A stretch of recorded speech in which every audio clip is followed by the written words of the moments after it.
kita mulai nanti untuk sesi diskusi. Yang pertama kesempatan kami berikan kepada Profesor Dr. Eti, SPOG Subspesialis Uroginekologi. Monggo Dokter. Baik, terima kasih banyak Dr. Indra atas kesempatannya. Luar biasa ini ya bertemu dengan para pakar di bidangnya masing-masing. Dr. Brahmana, Dr. Gatot dan juga Dr. Didin. Sesuai dengan keilmuan saya gini ya. Tapi nanti mungkin saya nyerempet dikit dengan Dr. Didin. Saya serempet enggak apa-apa ya, Dok? Saya serempet dikit karena ya sedikit banyak mungkin saat ini kita bekerja pasti harus mau bersahabat baik dengan BPJS. Seperti yang disampaikan Dr. Didin ya, mau tidak mau, suka tidak suka ya memang harus mengerti lah polanya BPJS itu seperti apa. Jadi di bidang uroginekologi mungkin ada sedikit ada komentar dan juga pertanyaan ya untuk Dr. Gatot. Yang pertama saya sangat menyadari sekali bahwa uroginekologi rekonstruksi itu adalah ilmu yang relatif baru dalam tanda kutip ya, terutama untuk para SPOG yang dulu menempuh pendidikan sebelum era tahun 2000-an. Karena pada saat itu barangkali yang banyak kita jumpai masih hanya kasus prolaps uteri ya Dok ya. Kemudian juga mungkin fistula, beberapa kali itu ada fistula. Tapi saat ini semakin ke sini ya mungkin di era keterbukaan yang sudah semakin luas, di mana pasien perempuan itu sudah mulai berani untuk mengeluhkan penyakitnya, tidak malu lagi karena tuntutan kualitas hidup yang harus semakin baik. Jadi ketika kita di era yang sekarang ini ternyata banyak sekali kita menemukan prolaps uteri. Mungkin teman-teman para senior dan teman sejawat di tempat lain juga begitu. Kalau kami memang kebetulan karena kami sebagai tempat rujukan kasusnya memang luar biasa, semakin banyak dan semakin meningkat. Karena barangkali adanya kesenjangan atau gap tentang dulu kasusnya dapat banyak. Tapi tidak banyak yang berobat ke rumah sakit sehingga pada saat menempuh pendidikan tidak banyak bertemu. Jadi mungkin pada akhirnya beberapa kasus itu ada miss ya Dr. Gatot ya. Ada misdiagnostik yang berakhir dengan under management. Jadi salah satu contoh misalnya adalah kasus prolaps uteri. Ternyata dilakukan tindakan TAHBSO Dok. Misalnya itu yang beberapa kali kami dapatkan. Ternyata prolaps uterinya ini padahal sebenarnya tidak hanya prolaps uteri, prolaps organ panggulnya itu juga ada kompartemen anterior. Seperti yang disampaikan Dr. Gatot tadi. Jadi ketika ada prolaps kompartemen anterior, prolaps bagian tengah, dan prolaps kompartemen posterior, ketika dilakukan TAHBSO, maka yang selesai hanya kompartemen tengah saja. Jadi puncak vaginanya tinggi, tapi pasien masih ada keluhan benjolan di kemaluan yaitu vesikokel dan rektokel. Itu adalah salah satu contoh. Kemudian contoh yang lain misalnya bagaimana ternyata tadi disebutkan Dr. Gatot karena kemudahan teknologi di mana dulu waktu zaman kita sekolah itu yang namanya USG itu harus effortnya luar biasa ya. Hanya bisa USG di poli veto ya dulu adanya USG itu di poli veto, tapi sekarang kan bahkan puskesmas pun itu ada USG. Jadi adanya kemudahan teknologi seperti ini sehingga tadi Dr. Gatot juga menyebutkan akhirnya seringkali tidak melakukan pemeriksaan secara adekuat pada pemeriksaan fisik. Padahal kita tahu bahwa di ilmu kedokteran itu pemeriksaan fisik itu adalah standar awal. Anamnesis dan pemeriksaan fisik kalau dilakukan dengan tepat sudah bisa menjawab 70-80% diagnostik. Jadi pada akhirnya kasus seperti adanya hematometra, hematokolpos berakhir di kamar operasi tapi tidak bisa dikerjakan apa-apa karena ternyata itu kasusnya bukan Hymen imperforata ya Dok ya. Karena ternyata septumnya tinggi, susah tuh kalau di insisi langsung. Jadi pertanyaan saya adalah menyikapi hal seperti ini Dr. Gatot, kira-kira langkah apa sih yang bisa kita lakukan bersama-sama untuk supaya misdiagnostik, mismanagement ini bisa semakin kita minimalisir.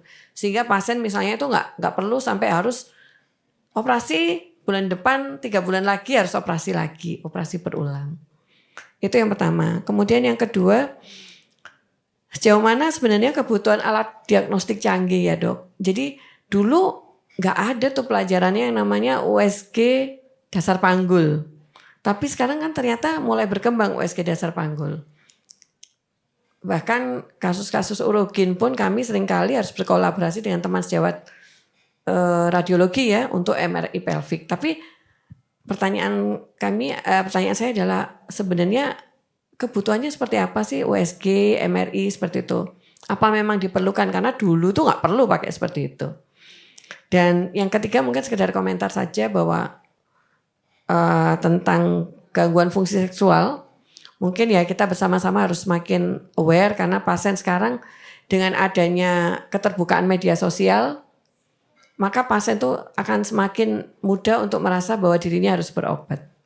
Itu dari saya, Dr. Indra Yuliati, matur nuwun. Terima kasih Prof. Eti atas masukan dan pertanyaannya pada Dr. Gatot. Monggo. Saya langsung direspon ya. Terima kasih. Baik, terima kasih Prof. Eti. Jadi kira-kira apa ya yang perlu kita kerjakan bersama-sama begitu. Yang pertama ya memang kita mau tidak mau membuka diri untuk melakukan apa semacam sosialisasi ya terkait uroginekologi ini agar sejawat-sejawat yang dulu mungkin belum sempat terpapar itu menjadi lebih baik lagi terkait bidang uroginekologi ini sehingga kehati-hatiannya ataupun kewaspadaannya menjadi lebih tinggi. Di sisi lain tentu kita juga membuka diri meskipun dengan keterbatasan SDM yang masih ada untuk membantu teman-teman yang berada di lapangan untuk lebih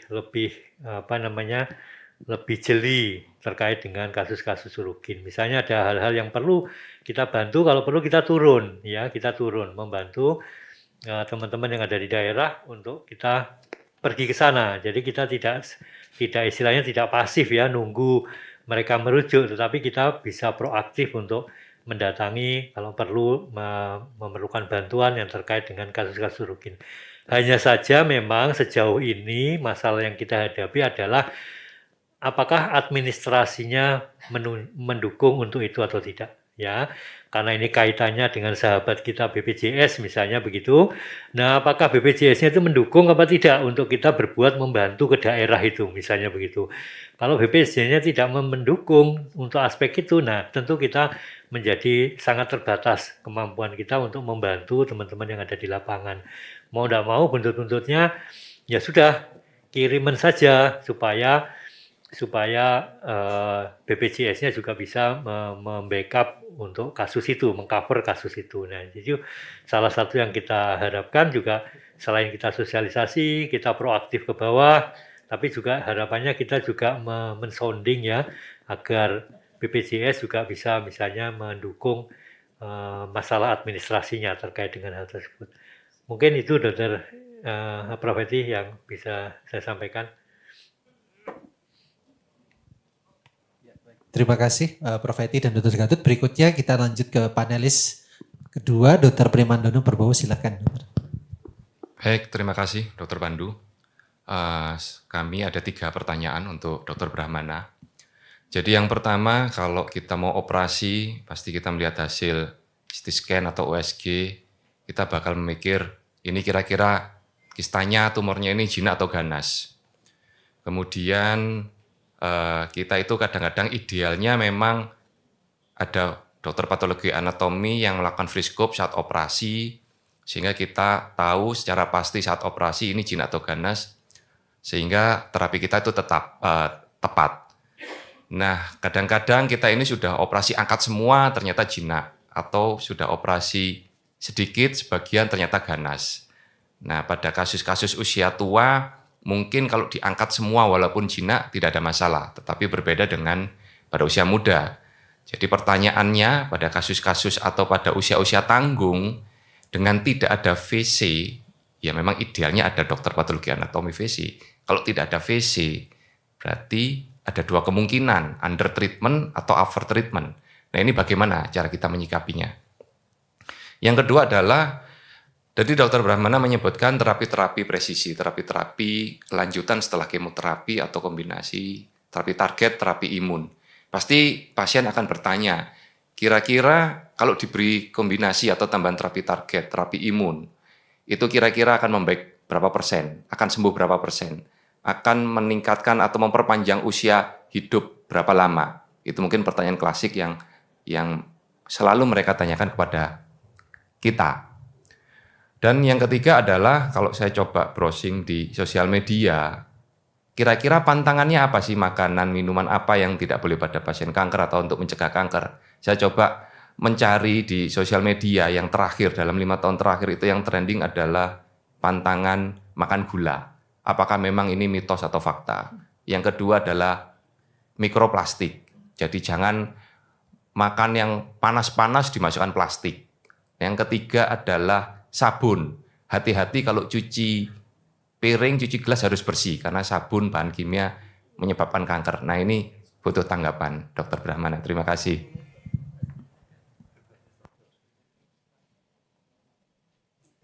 Oke, terima kasih ya. Kan ini ada juga koas ya, ada juga BPDS ya. Kalau kita menjumpai kista ovarium ya, kista ovarium itu pendapat saya pribadi itu dibagi menjadi 3, cuman kista ovarium itu ya. Yang pertama jinak dan bisa hilang sendiri. Apa? Ya kista fungsional, ya kan? Jinak bisa hilang sendiri yang pertama. Yang kedua jinak tetapi tidak bisa hilang sendiri. Apa contohnya? Ya kista dermoid lah, mungkin kista coklat lah, mungkin cis adenoma dan lain-lain. Yang ketiga kista ovarium ganas alias kanker ovarium. Ya cuman itu aja 3 itu kista itu ya. Nah, PR-nya adalah mengestimasi masuk yang mana. Kalau kista fungsional sangat mudah, pasti USG-nya mudah juga. Tinggal yang 2 ini, jinak tidak bisa hilang sendiri, sama yang kista ovarium ganas ya. Nah, cara estimasinya macam-macam. Nah, sebetulnya yang paling bagus, tidak ada yang paling bagus ya. Toolsnya macam-macam. Kita bisa melalui laboratorium murni, kita ngitung Roma, kita antara CA125 dengan USG kita ngitung RMI, satu lagi kita dengan USG saja kita bisa dengan pakai IOTA ya, dengan skala kalsifikasinya. Tetapi kenapa kita melakukan operasi frozen section? Karena frozen section itu melihat langsung selnya. Kalau kita nggak punya di usia pertengahan, diangkat semua masih 40, kemudian enggak nanti under treatment, jawaban saya satu, tergantung edukasi pada pasiennya. Kita mengedukasi jujur pada pasiennya. Ini di rumah sakit kita enggak ada frozen section.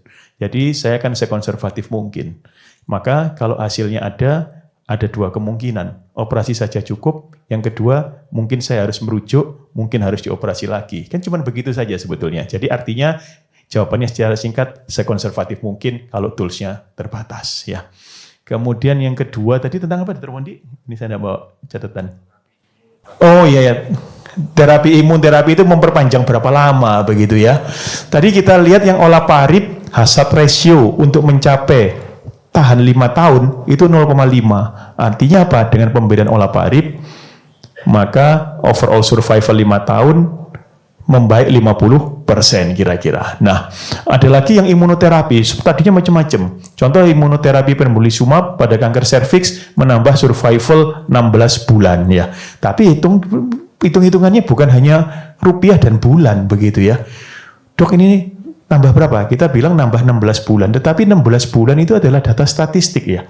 Kan itu median atau rata-rata. Mungkin kita mencapai 16 itu karena di rata-rata orang yang mencapai 5 tahun dan orang yang bertahan 2 tahun gitu ya. Siapa tahu kita mencapai yang 5 tahun. Jadi pola pikirnya agak berbeda begitu ya. Apalagi orang kaya. Misalnya orang kaya yang kemarin diundang Pak Prabowo itu ya pasti dipakai itu kalau ada saudaranya untuk yang imunoterapi. Loh, ini bertambah 16 bulan ya dipakai sebenarnya. Artinya begini, contoh ya, pasien di Indonesia sudah mulai ya.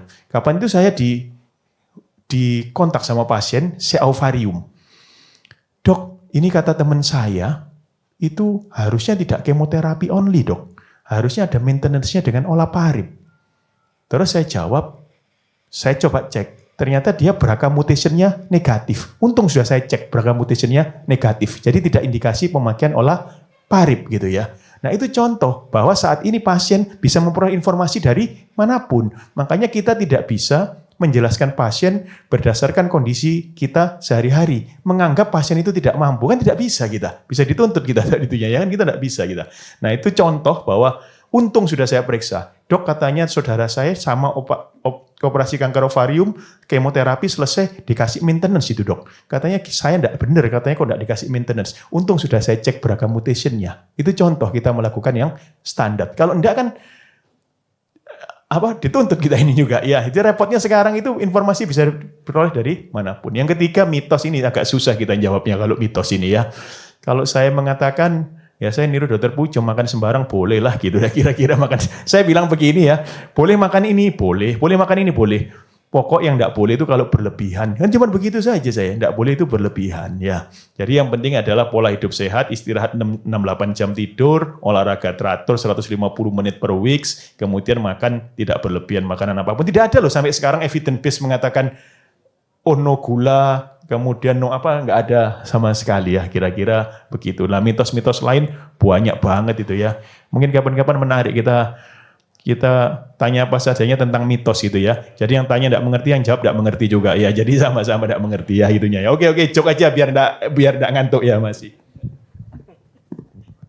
Terima kasih Dr. Brahmana.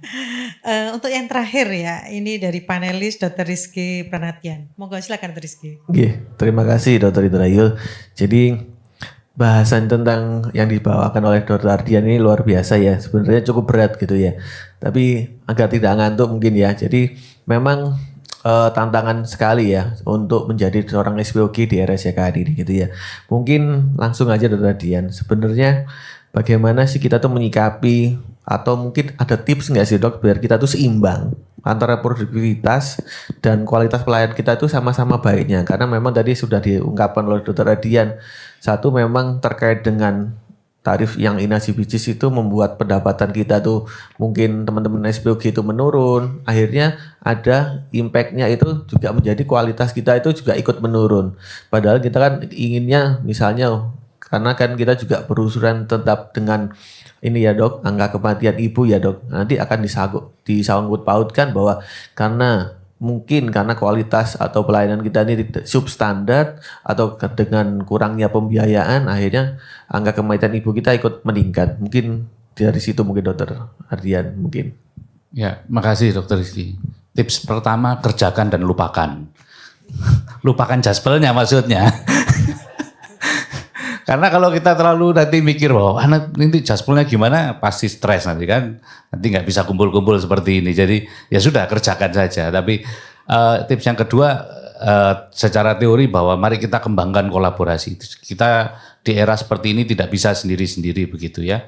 Kemudian untuk meningkatkan mutu tidak bisa hanya 1, 2, 3 pasien berhasil kita tangani, tidak bisa seperti itu. Tapi ada frameworknya. Bagaimana input, bagaimana proses, apa yang harus dilakukan, dan lain sebagainya. Serta paham mengenai outcome dari rumah sakit, dari pelayanan ini apa. Misalkan tujuannya kita menurunkan angka preeklamsia berat, gitu misalkan. Nah itu semua tim SPOG di rumah sakit tersebut harus paham ini. Untuk menurunkan ini apa yang harus dilakukan. Mulai deteksi dini, semua harus mengisi buku KIA dan sebagainya. Mungkin itu saja. Jadi kan tentang BPJS ini memang ya kita mumpung Ramadan kita doakan gitu ya. Semoga nanti inasibijis ini juga naik gitu ya. Sejak 2016 tidak pernah naik kan gitu. Mudah-mudahan nanti caranya doa yang kenceng gitu. Kemarin kan mungkin kemarin Pak Prabowo sudah menemui para konglomerat barangkali minta bantuannya untuk subsidi BPJS. Biar kita nggak terlalu serius-serius ya. Terima kasih. Mungkin kerjakan, lupakan, berdoa tidak dipanggil pajak ya. Betul Pak. Selain pajak nanti disuruh ngembalikan. Ya, kita masih punya waktu sampai pukul 15.00 ya, karena untuk sesi kedua dan sesi ketiga nanti acara cukup padat dan menarik juga. Kita mulai nanti dengan pertanyaan dari audiens. Monggo Dr. Pandu. Monggo silakan kalau dari para peserta ada pertanyaan kepada ketiga narasumber kita. Topiknya tadi menarik semua. Ada onkologi, Dr. Brahmana, uroginekologi, Dr. Gatot dan Dr. Ardian menjaga mutu layanan, kemudian meningkatkan bagaimana kesejahteraan dan mengantisipasi tuntutan medico legal. Monggo, apakah ada pertanyaan dari para peserta? Ya, monggo. Silakan. Monggo, dokter. Assalamualaikum warahmatullahi wabarakatuh. Saya dari Mataram, Lombok, Susbandoro, alumni Opjin tahun 76. Muridnya Prof. Dikman, Prof. Lila, Prof. Haryati almarhum, yang banyak sekali memberikan sangu untuk saya sehingga bisa melakukan tugas sampai saat ini dengan baik dan alhamdulillah sehat. Pada kesempatan ini memang saya sengaja datang karena biasanya hanya melalui online ya. Sekali ini dan kebetulan bulan puasa kepingin kumpul-kumpul lagi. Dan satu hal apa yang disampaikan tadi khususnya untuk urokin. Zaman saya di Surabaya, kemudian tahun 76 kerja di Lombok sebagai Opjin sendirian. Saya dihadapkan kasus banyaknya persalinan sisa dukun, partus kaset. Saya pernah melakukan penelitian karena saya Opjin SOS. Saya mencoba melakukan penelitian di puskesmas di Lombok, kurang lebih 33 puskesmas. Hampir 85% persalinan itu ditolong oleh dukun. Ditolong oleh dukun. Dan hampir pasti banyaknya persalinan partus lama dengan komplikasi atau yang lazim waktu itu disebut partus kaset, mungkin sekarang sudah enggak ada. Sehingga angka kejadian partus kaset, ruptura uteri, dan khususnya vesiko vaginal fistol banyak sekali. Dan saya ingat betul almarhum Prof. Prayitno kalau mengerjakan fistol dengan sabar melakukan reparasi itu.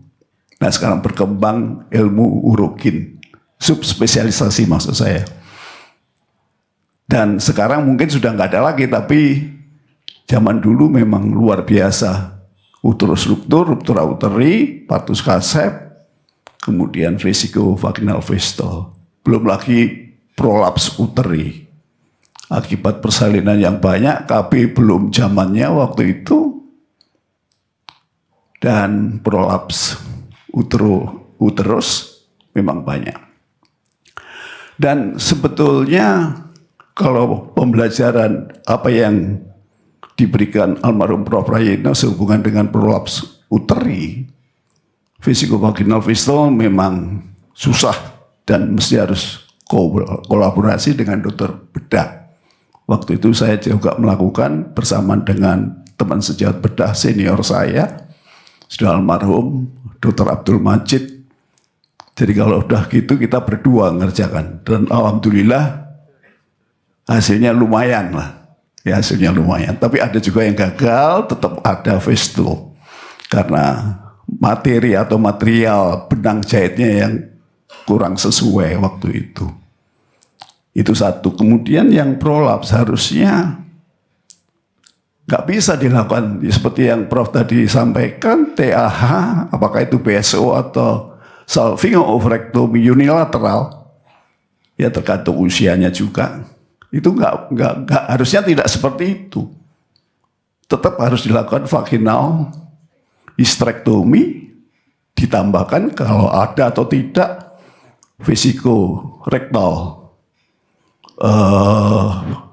vesikokel maksud saya, vesikokel atau rektokel, ditambahkan tindakan anteroposterior colforavi atau vaginoplasti.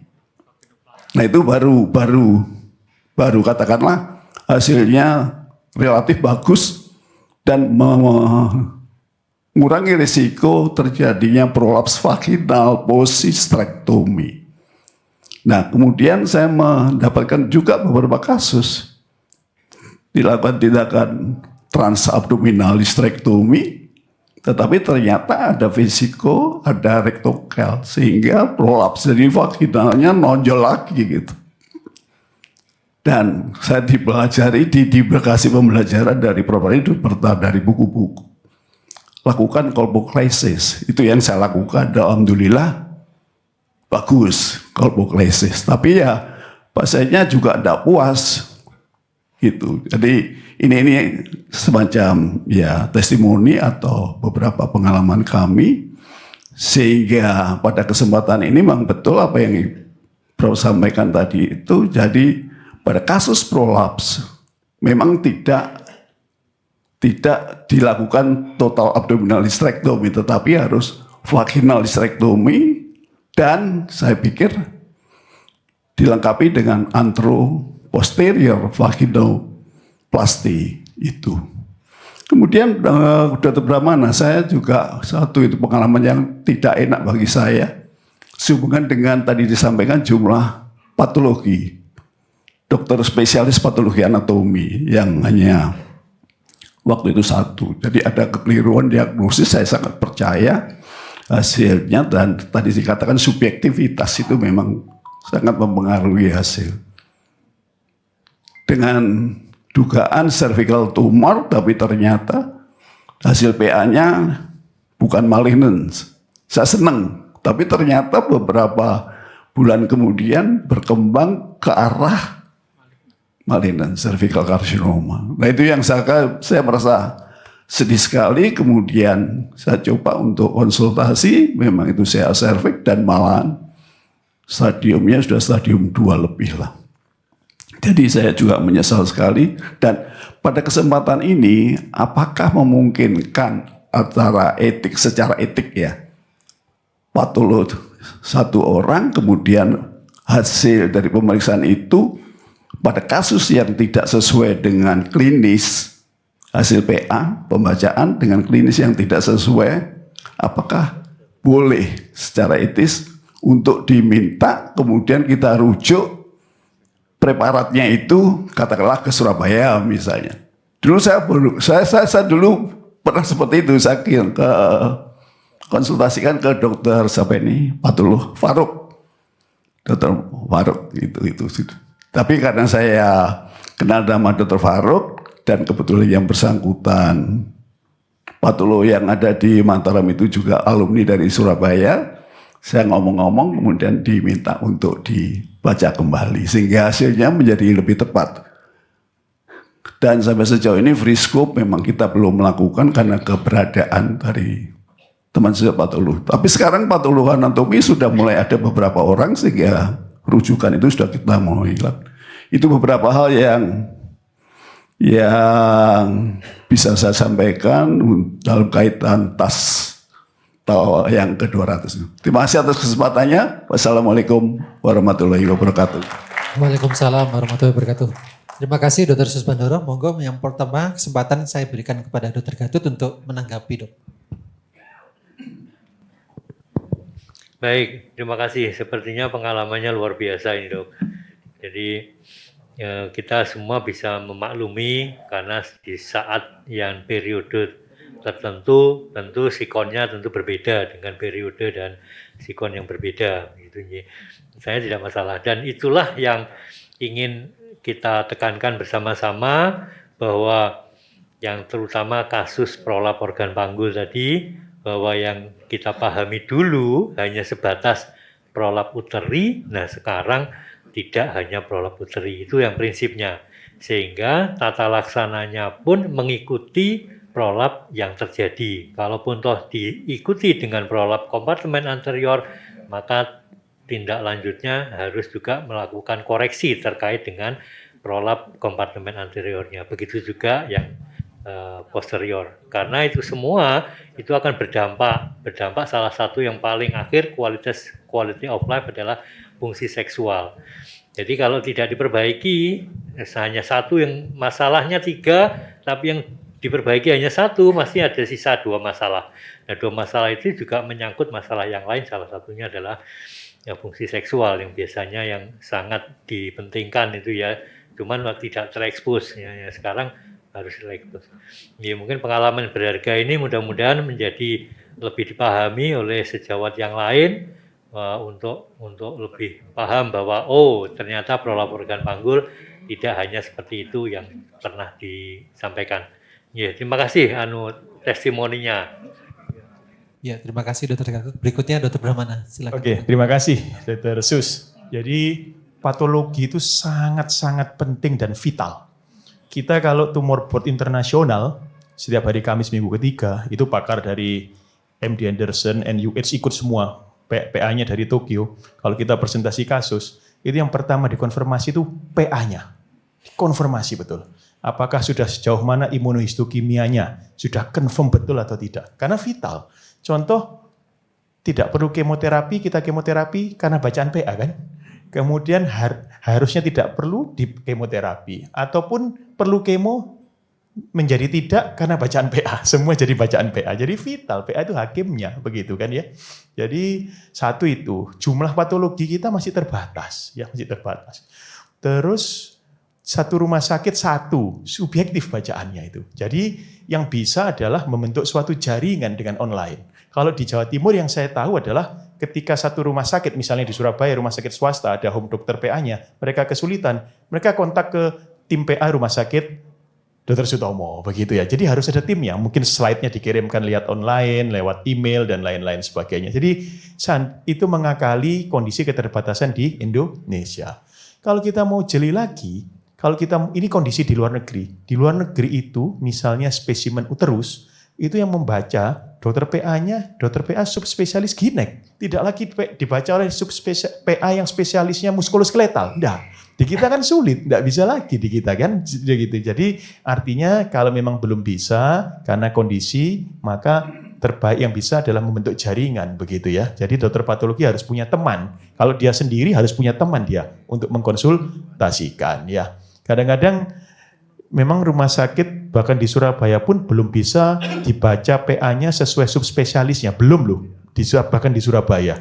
Misalnya kalau saya mulai membiasakan ngirim PA ke subspesialis yang ginek memang. Karena kan dia menekuni ginek sehari-hari. Kan pasti updatingnya akan berbeda. Lah kita kan belum, coba kita jujur kan PA-nya kan belum berbasis subspesialisnya beliau-beliau begitu ya. Tapi ya memang kondisi negara berkembang. Hanya sekitar wacana. Kita tanya apa saja kan, jawabnya apa saja juga. Terima kasih. Wassalamualaikum warahmatullahi wabarakatuh. Waalaikumsalam warahmatullahi wabarakatuh. Terima kasih Dr. Brahmana. Mungkin kalau Satu lagi boleh? silakan Dokter. Untuk Dr. Brahmana. Jadi pada diagnostik ginekologi kista tumor ovarium, apakah itu endometriosis atau serosum dengan dinding kista yang bagus, apalagi dengan adanya papil-papil ya, papiliferum. Apakah rutin atau baiknya dilakukan secara rutin pre-op pemeriksaan CA125, HE4, Roma untuk lebih mendeteksi ke arah malignansi. Terima kasih. Oke, terima kasih. Jadi kalau itu sunnah gitu, apa itu wajib gitu ya. Kalau di negara maju ya hampir sunnahnya sunnah muakkad gitu ya, kira-kira ya hampir wajib gitu ya. Tapi di kita apa wajib? Menurut saya pribadi tidak. Sekarang kita lihat gunanya. Kita kalau dari USG sudah sangat jelas dia malignan, maka pemeriksaan CA125 fungsinya bukan untuk estimasi malignansi kan? Karena kan kita sudah hampir pasti, sangat pasti ini padat kemudian ini hampir pasti ganas. Dalam kondisi demikian CA125 tidak perlu hanya untuk estimasi malignansi karena hampir yakin kita. Terus fungsi CA125 yang kedua untuk monitoring kan begitu. Wah nanti untuk monitoring. Tapi jawabannya begini, karena data penelitian yang ada, evidence-nya, ada 2 orang dimonitor dengan CA125. Yang satu CA125-nya naik, langsung diberikan treatment rekemoterapi, misalnya begitu ya. Yang si B, ketika CA125-nya naik, USG-nya tidak ketemu massa, CT scan tidak ketemu massa, hanya CA125 saja yang naik, elevated, tidak diapa-apain. Dia hanya akan dikemoterapi ketika proven ada massa, ada tumornya lagi. Ternyata survival keduanya sama, begitu ya. Jadi artinya kita tidak gampang-gampang merekemoterapi hanya based on CA125. Kita harus melihat kondisi fisik yang lain. Kalau hanya based on elevation of CA125, kita biasanya follow up lagi, gitu. Jadi artinya tidak wajib. Mungkin kalau kondisi kita ya, kalau kondisi kita. Terima kasih. Terima kasih atas pertanyaan dan jawabannya. Karena waktu sudah menunjukkan pukul 15:04, kita akhiri untuk sesi pertama dan nanti akan dilanjutkan sesi kedua dan sesi ketiga. Dari kami, moderator, menyampaikan terima kasih kepada para pembicara dan para panelis. Terima kasih.